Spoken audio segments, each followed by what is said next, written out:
Bien, donc j'ai un bloc avec de la couleur et du coup, de toute façon, même avant, il y avait le texte qui collait sur la carte, c'est pas bon. Donc on va devoir aller modifier ça. Une chose que je vais modifier ici avant tout, c'est de modifier la couleur des vecteurs de mon calque, parce que le vert clair, j'aime pas du tout. Le fait que les vecteurs des objets s'affichent sur ce calque-là en vert clair, j'aime pas du tout, donc je vais double-cliquer. Je trouve pas ça très lisible.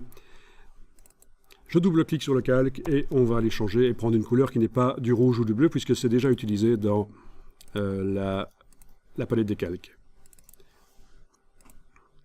Allez, du magenta. Voilà, donc là, on a les vecteurs qui apparaissent en magenta. C'est quand même plus facile, me semble-t-il, pour voir que le bloc est sélectionné. On va faire un commande B qui correspond à objet, option de bloc de texte. Donc commande B sur le Mac, CTRL B sur le PC. Vous savez que c'est toujours comme ça, les raccourcis. Il suffit de remplacer la touche commande du Mac par la touche CTRL et vous avez le raccourci PC. Donc, vu que le bloc est sélectionné, vous avez la case aperçue qui est accessible. Et vous pouvez aller modifier ici les valeurs de marge intérieure du bloc.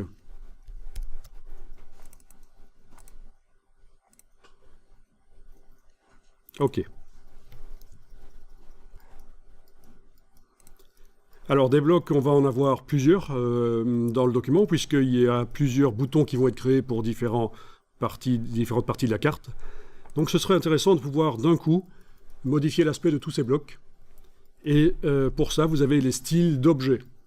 Les styles d'objets peuvent servir. Donc on va aller chercher les styles d'objets.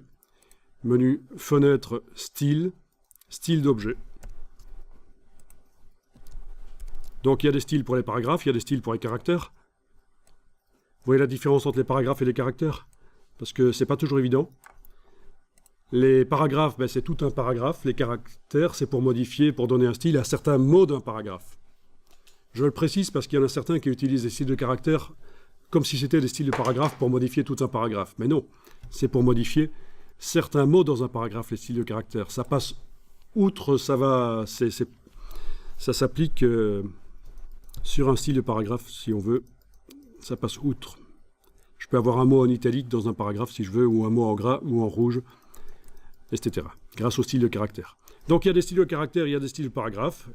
Il y a également des styles, quand on travaille des tableaux dans InDesign, les styles de cellules, les styles de tableaux, les styles de... Les styles de quoi, au fait? Ils sont tous là, au fait. Hein, voilà. Style de cellule, style de tableau.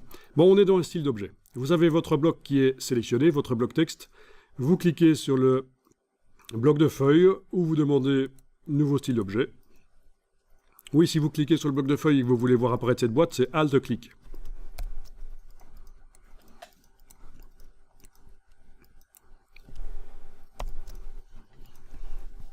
Et je vais appeler ça bloc information sur les états.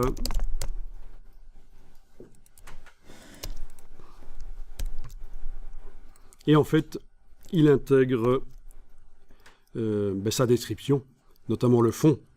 Voilà, pour le fond, vous avez la couleur utilisée, les options spécifiques au bloc, options d'ajustement de bloc.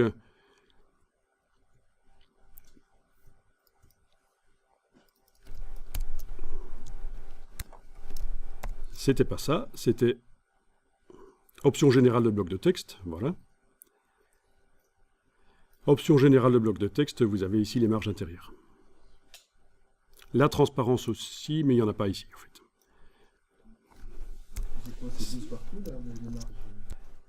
Vous cliquez sur OK, et dans la palette des styles d'objets, vous avez le style qui s'est créé et qui est là.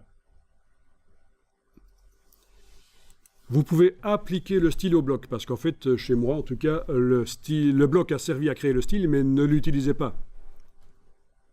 C'est parce que dans la boîte de création de style, il y avait une option qui n'était pas cochée, qui s'appelait appliquer le style à la sélection. Appliquer le style à la sélection n'était pas coché, et donc le bloc a servi à créer un style, mais ne l'utilisait pas, ce style. Donc je lui force manuellement à l'utiliser.